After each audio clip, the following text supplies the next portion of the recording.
नमस्कार, मैं हूं आपके साथ नलोफर अंसारी और आप देख रहे हैं V9 न्यूज। आइए रुक करते हैं कुछ बड़ी खबरों की ओर।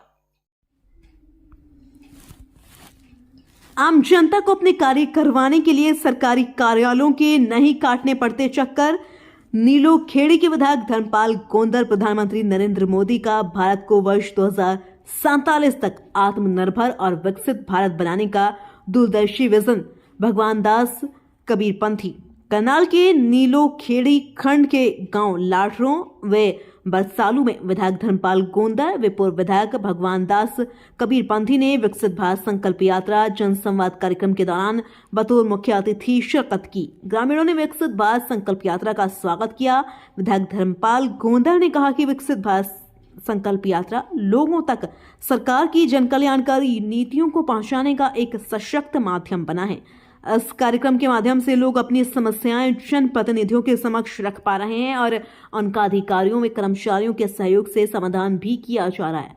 विधायक ने कहा कि पूर्व की सरकारों में आम जनता को अपने कार्य कराने के लिए सरकारी कार्यालयों के चक्कर काटने पड़ते थे, लेकिन अब मुख्यमंत्री मनोहर लाल के मार्गदर्शन व नेतृत्व में घर बैठे ही लोगों को सरकारी योजनाओं का लाभ मिल रहा है। पूर्व विधायक भगवान दास कबीरपंथी ने कहा कि प्रधानमंत्री नरेंद्र मोदी का भारत को वर्ष 2047 तक आत्मनिर्भर और विकसित भारत बनाने का दूरदर्शी विजन है, जिसके साकार होने से भारत वैश्विक स्तर पर एक मजबूत और प्रभावशाली राष्ट्र के रूप में अपनी पहचान कायम करेगा।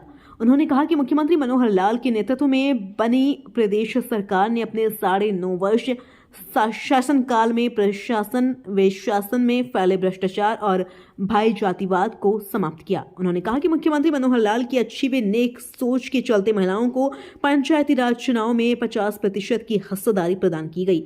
उसके आधार पर यदि किसी योजना के क्रियान्वयन में किसी प्रकार की कोई कमी रह गई तो उसे दूर किया जाएगा। करनाल से सुभाष चंद्र की रिपोर्ट।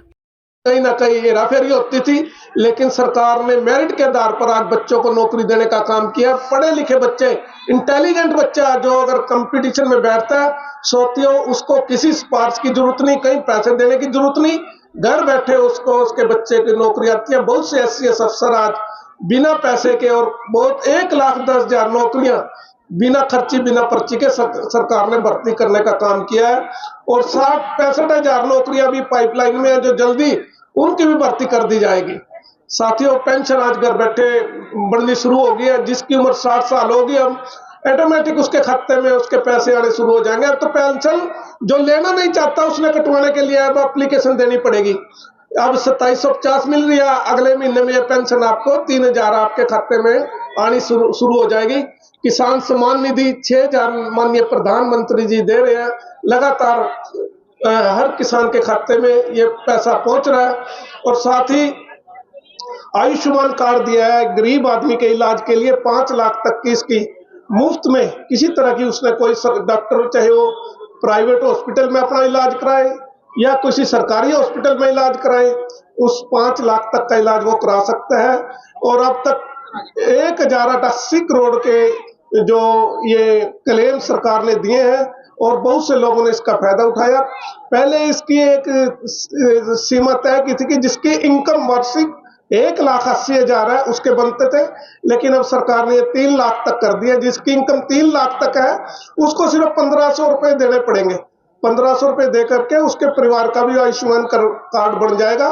वो भी अपने बच्चों का या परिवार में कोई दिक्कत आ गई इलाज करा सकता है। साथियों, शिक्षा के क्षेत्र में आज सरकार बहुत काम कर रही है। हर 15-20 किलोमीटर पर कॉलेज खुलवा रही है और पिछले वर्षों में 77 कॉलेज नए हमारे हरियाणा में बने हैं, जिसमें 32 कॉलेज हमने सरकार ने बेटियों के लिए बनाए हैं और बेटियों के लिए भी सरकार ने फ्री में किसी तरह की कोई स्कूल में फीस नहीं देनी पड़ेगी, वर्दी भी देगी सरकार। और जो उसको और जो 12वीं तक के हमारे बच्चे उनको स्टाइफंड भी 12,000 सरकार देने का काम कर रही है, ताकि किसी तरह की कोई गरीब परिवार है उसको दिक्कत ना रहे। साथियों, हमारे हल्के में भी 2 कॉलेज हमने बनवाए। बख्तली में एक कॉलेज बना, एक अपना त्रावड़ी में बना। अंजनथली में बहुत बड़ी 118 एकड़ में बागवानी विश्वविद्यालय बना। हमारा पॉलिटेक्निक नीलोखेड़ी था, उसको इंजीनियरिंग कॉलेज बनवाने का काम किया और बहुत से हमने स्कूल अपग्रेड कराए पिछले वर्षों में, जिसमें कई स्कूल हमारे जो 8वीं वो 12 तक के हुए, कोई 10वीं का वही प्लस तक हुआ तो ऐसे बहुत से शिक्षा के क्षेत्र में और ऐसे ही स्वास्थ्य के क्षेत्र में भी सरकार ने जहाँ ये नई नई आयुष्मान योजना लेकर आई, योगी हरियाणा योजना लेकर आई, जिसमें हर वर्ष 2 वर्ष के अंदर हर परिवार का मुफ्त में टेस्ट होगा और उसका इलाज कराने का भी काम करेंगे। नए नए अस्पताल खोले जा रहे हैं। अपने नीलोखेड़ी में 100 बेड का हॉस्पिटल बनने जा रहा है, तरावड़ी में 50 बेड का, पधाना में बना, समाना बाऊ में एक नया अस्पताल बना। ऐसे नए नए अस्पताल भी सरकार बनवाने का काम कर रही है। बाकी हमें भी जब मौका मिला, सरकार ने भी पूरा आशीर्वाद दिया। हर पूरे विधानसभा क्षेत्र में ऐसा कोई जी ने और माननीय प्रधानमंत्री जी ने जनता की सेवा के लिए जो ये यात्रा ही आपके बीच में, इसका मकसद एक ही है कि जो भाई जो अपने देश का नागरिक दिए गए लाभों से वंचित रह गया, आज सरकार आपके द्वार है। सभी महकमे के कर्मचारी अधिकारी अपने बीच में आए हैं। किसी का आयुष्मान कार्ड है, पेंशन है, कोई परिवार में गैस नहीं, या कोई किसी की फैमिली आईडी गलत हो रही, किसी ने अपने टेस्ट करवाना है, ब्लड टेस्ट करवाना, शुगर टेस्ट करवानी, आपके मौके पर सारी डॉक्टर की टीम भी है।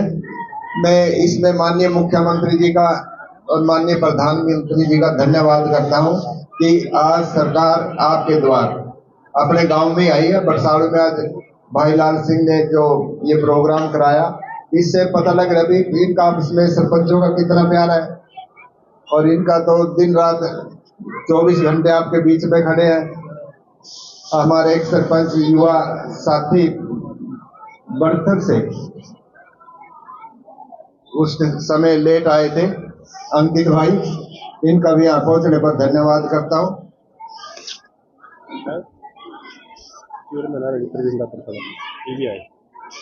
हमारे बीच में ब्लॉक समिति के चेयरमैन भाई प्रवीण डाबरथला, ये भी पहुंचे हैं, इनका भी धन्यवाद।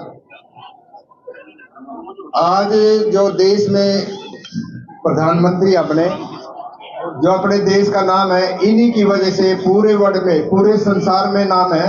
और वैसे छोटा मोटा नाम नहीं, उन्हें कुछ करके दिखाया जो राष्ट्रपति अमेरिका के या बाहर के कोई देख के राजी भी नहीं थे भारत को, तो आज वो मोदी जी को नमन करते हैं।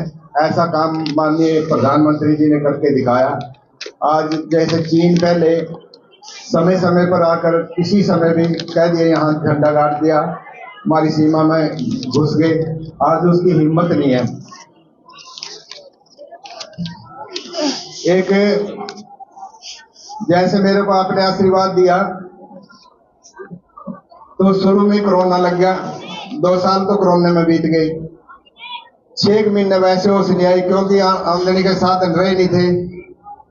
तो 6 महीने बाद फिर काम चला। 1.5 साल में मेरे को मौका मिला काम करने का।